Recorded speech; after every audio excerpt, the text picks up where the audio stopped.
Hi అండి. అందరూ ఎలా ఉన్నారు? మీరైతే రథసప్తమి ఎలా చేసుకుంటారో నాకు కామెంట్ చేయండి.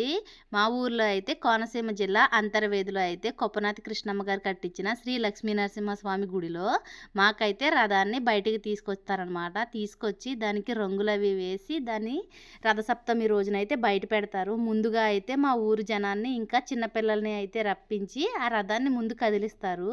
అది కదిలించిన తర్వాత పిల్లలకి, పెద్దలకి అందరికీ రూ. 10, రూ. 5 అయితే ఇస్తారనమాట. ఆ రథాన్ని బయటికి తీసుకొచ్చినందుకు. తర్వాత రథసప్తమి రోజునైతే తీసుకొచ్చి రోడ్డు మీద పెడతారు. రోడ్డు మీద పెట్టి ఇంక దానికైతే డెకరేషన్ చేస్తారనమాట. ఇంకొక 4 డేస్‌లో అయితే మా ఊరిలో శ్రీ లక్ష్మీ నరసింహస్వామిది జాతర అయితే జరుగుతుంది. దానికోసమని నేనైతే ఇంక ఊరు వెళ్ళాలనమాట. ఇవన్నీ చూస్తుంటే నేను ఎప్పుడెప్పుడు ఊరు వెళ్తానా అనిపిస్తుంది నాకైతేని. మేము స్కూల్లో ఉన్నప్పుడైతే ఈ రథాన్ని లాగడానికైతే ఖచ్చితంగా వచ్చేవాళ్ళము. ఓకేనా? Bye friends. నా వీడియో నచ్చితే please like, share and subscribe.